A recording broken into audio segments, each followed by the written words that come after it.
Let's go! NSC fans, you know we mostly cover the offense, but I have got to give you one absolutely insane Tim Banks statistic when it comes to the Southeastern Conference. The Vols are by far the best red zone touchdown percentage D in the entire conference. Wow. Comment below if you think the Vols are true playoff contenders. I love watching this offense. Obviously, NICO hasn't been the absolute best. He threw for 292 in this game, and this needs to be the basis of everything. Comeback routes to number 5, Bru McCoy on the outside, and running the damn football with Dylan Sampson. The SEC loves the all-black Halloween uniforms, baby. And in honor of this, NICO said, break me off a piece of that Kit Kat bar on the tight end, Miles Kitselman, baby. Let me know if you guys love that reference, a little play on words for you. But anyway, you guys know this guy absolutely went off. He's wearing the best tight end number imaginable, number 87. Did get a little lucky like he stepped out of bounds, but you get all those yards right there, baby, on the split zone action. Let's go. This is really good stuff. So you see the play action draws the safety into the box, and you hit the deep over to the tight end because the corner is occupied by the vertical, okay? Is NICO playing better? Maybe, but this honestly is poor quarterbacking, okay? My goodness gracious. This Kentucky defensive line is really good, but the play action fake holds them up just a little bit. This ball needs to be delivered now, all right? I understand you're spooked by the referee right here. This has got to be delivered, and honestly, if you deliver this now, this is giving Miles more real estate to run through, okay? So he steps up into the pocket and throws this ball on the run, and you see he kind of has to wait for it, right? And now, if you'd have thrown it sooner, he has room to catch this and really get vertical. He does a tightrope act in honor of Nick Walinda, and he's still able to pick up a lot of yards. It becomes a Dylan Sampson show, right? I thought Lance Hurd played a little bit better in this game, okay? You didn't really have a big block right there. It was more the left guard 70. But, man, Dylan Sampson playing ridiculous. All right, it was 3rd and Harriman, and they had to kick a field goal, and they missed it. And now you're down by 7, okay? Love this play design here, okay? You get a jet sweep to Scroll White to hold this defense over here. Now you're throwing the ball in the flats. Man, this is excellent stuff right here. I'm not the biggest cut block fan because if you're cutting right here, you have got to make sure that Lance Hurd, this is a big play by Lance. Big football IQ play. Okay, normally if you're working this play, you can get a piece of the double and then work to the second level. But if he were to touch this 4-eye technique at all, this would have been a 15-yard penalty because you can't go low on somebody and then also hit them high, right? So you've got to make sure you're not touching him. And Lance does a really good job. Once again, if he touches him at all, that's a 15-yard penalty going the other way. I also love the design of this with the pull of the guard to hold these players even more and to really sell that this could be a jet sweep to the right. And the cut block here is so clean that you get both of these defensive linemen down. And look at the blocking down the field by Bru McCoy and Miles Kitselman, okay? Normally, your best receivers, your best pass catchers are also your best blockers. That is as good as it gets. And you know Dylan Sampson's going to make a guy miss. He does. And now he's tight-roping Nick Walinda style and picks up a first down. So guess what Josh Heupel does? He's like, look, we're going to show you another jet motion, but this time we're actually going to hit you right in the mouth up the middle. And, man, these Kentucky defensive tackles are really good. I mean, they really are. This is a ridiculous play right here by 9. This isn't even their best DT. He takes on the guard and then spins out of it. Spinning in a run fit kind of can spook you, right, as a running back because you rarely do see it, right? Look at him take this, spin back into the B gap, and that essentially two-gap that guard. It's really good stuff. Either way, Dylan Sampson, second time he's fumbled in the first quarter of a big conference game.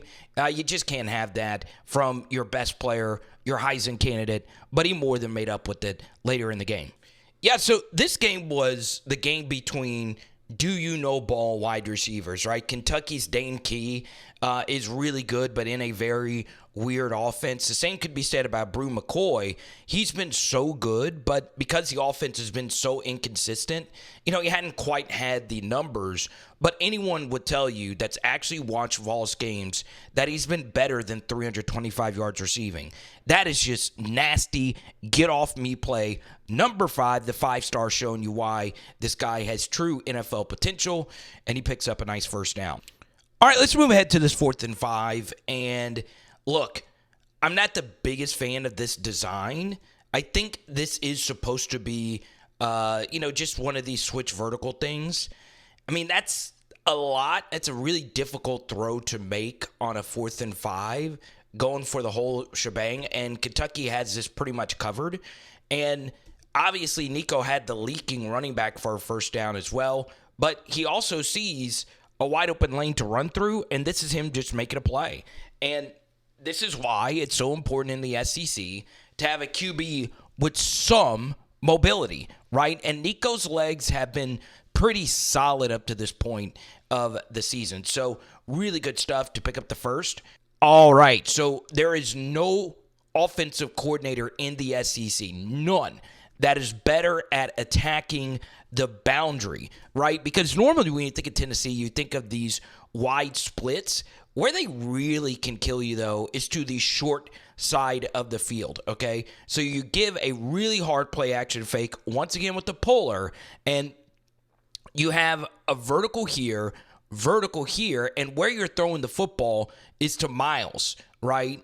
Because you're reading this backer. If this backer sits to guard the flats, then you want to throw the football here. And, dude, this design is just so sexy. Like, I want to make love to it. Hey, yo. Pause. You guys let me know. I've not really watched 27 at all this year. Tennessee Vols, let me know what you guys think. Once again, this is why I say Lance Hurts had a better game. This is not the hardest block in the world, but you are pulling and allowing the best DT in the SEC on a goal line play to knife through here untouched, because you're pulling him, and the left tackle here has to get down on it. Look at that from Lance Hurd. That's why he was a 5-star. That's an NFL guy he put to the turf. And y'all let me know more about 27. What is that, Lewis?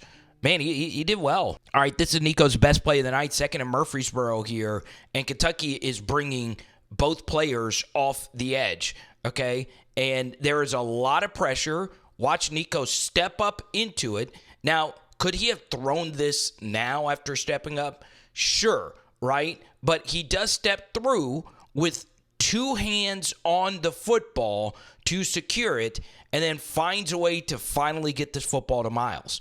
Now, could he have thrown that from a pretty decent pocket? Yes. Do you get lucky that this DB falls down? Yes. But Miles just cooked. Once again, I understand I'm singing his praises, and once again, I've interviewed this man, and I've been cheering for him, is Lance Hurd. Okay, once again, this is not a hard block. This is a hard block, getting to the second level and getting play side. Look, getting the butt to the hole, right? And what made this block so critical is your tight end right here whiffed a block right here on the edge, okay? We want right here this head to be on this shoulder plate, right? And you see he gets patty cake and just gets thrown to the side. But because Lance got such a good seal, this allowed Dylan to get as tight as he could to miss 17 through here, and this play was explosive, right? That was all on Lance Hurd, and that was all on Dylan Sampson. And this is one lesson I want to give to Tennessee fans. This is why you should recruit. Well, I'm not going to say that.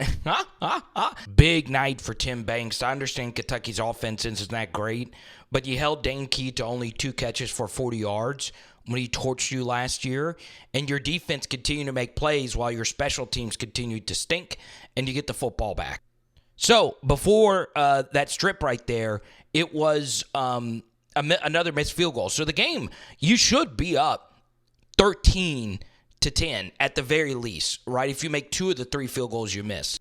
All right, so the big question Vols fans are asking is, why isn't Dylan Sampson getting more Heisman love? Well, if you take out the fumbles, the guy's really been spectacular. And honestly, I'm one of those people that thought Jalen Wright was going to be missed. And in a way, he is. But Dylan Sampson's been better. I mean, he's been the best back of the Heupel era, and that's him breaking a bunch of tackles yet again. All right, so 35 gets another huge pick, and he gets you down to the red zone. The only thing he didn't do was score. And honestly, this is really good design and a good job by NICO pulling this, all right? You're reading this in, you pull, okay? Good pull read, and now you just got to make a play. And I honestly don't know what the design of this was supposed to be. Maybe this should have been a run all the way. It kind of looks like it, honestly. I would love to for someone to ask Josh Heupel about this, because you see, if this was a true like RPO kind of play, there would be more than one receiver on the route, right, on the split zone here. Okay, but you see Bru McCoy doesn't go out on a route, right? This looks like it's just blocks or a split zone only. I don't know. So now it's just scramble drill. All right, you see Miles is looking for somebody to block, and you'll notice he then turns his head, and it's like, oh, okay, maybe Nico's throwing it. And then he gets to the back of the end zone. That was a good job by the deep over to pull both of those DBs out of the play, and Miles continued his amazing night. All right, Kentucky drives it down the field, and guess what? You need a drive to put this game away. And what does Josh Heupel do?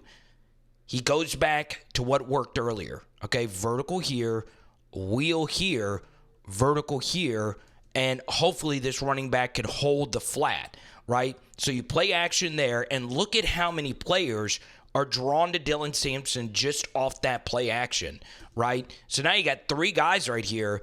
You got Squirrel White running the over, and then you got the vertical from the tight end. Okay, it's basically the same play you saw earlier, and it is a thing of beauty, okay? I'm telling you, I think Josh is the best play caller in the SEC.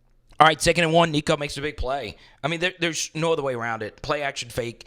This was one of the better, if not the best, NICO start of his career, right? And look, this is not great quarterbacking, really, at all. I mean, once again, Lance Hurd is having an amazing night. You've got to help your left tackle out because this could have been a bad strip sack. It was that close to being. You've got to step up and give your guys some real estate here. But either way, NICO does make a play, and you pick up a first down, all right? But you have to help your left tackle out. You really, really, really do, especially when you're playing Georgia or Michael Williams. And here's the thing. It all happened so fast, right? Dylan Sampson just hitting the hole right up this hash. I mean, the guy, look at this. I mean, that is so hard to do, to make that guy miss right there. And he falls forward for all these extra yards, okay? All right, so I'll be fair. I would need the all-22 to see if actually something was open somewhere else on this play. But this is what you want to see from NICO. So much of this Tennessee offense is just things that are schemed so wide open that quarterbacks, any quarterback can make, right? This is not one of those cases. So you play action. Obviously, in a perfect world, you get Dylan Sampson in space. That's covered. That is amazing that NICO was able to see this, because a lot of quarterbacks are just forcing this. Instead, NICO finds a little window, keeps his eyes down the field, two hands on the ball, and then throws sidearm right there. Y'all, how many quarterbacks made a better play than that with the game on the line? You get over here to Bru McCoy, and, man, play action fake, comeback routes. Once again, that should be the basis of everything. Comebacks to Bru, Dylan Sampson run game, mix in 27 in there as well. And it's just big time. It really is. And then right here, this is a sign of a good team, all right? You step up when other players make a mistake. Kentucky's defensive line, their DTs had a few big plays, but once again, great running backs can help out your guards when they whiff. All right, Dylan Sampson gets tight, and then after this DT penetrates out of his gap to almost make this play, Dylan knows that there's going to be a little hole from where this DT vacated. And 70 overall had a really nice game in my estimation. So he spins off of that, finds that gap, then has this guy on him, and then 70 does a good job not giving up on the play after getting his butt whipped. And then Cooper Mays, Lance Hurd, and the whole crew find a way to get him in. So this was Nico's best game. It was. If I were to give a game MVP, though, it has to be the left side of the offensive line. I felt Kitselman would have one breakout game going into the season, but to go from what they did versus the Arkansas game to what I saw here. Now, granted, I wasn't able to watch every single snap of this game. I watched a good bit of it, though. Maybe I'm just missing some whiffs, but that group was amazing. And once again, this Tennessee defense was fantastic as well. Did it help out that the quarterback play was bad? Sure. But man, it is good to see Nico putting up a 292 as well. So, Tennessee fans, let me know, are you a real playoff contender? And we'll talk to you soon. Ennis! Pow, out, SEC, boom! Comment below if you thought this was Nico's best game as well. And tonight, we are doing taco soup. Let's go!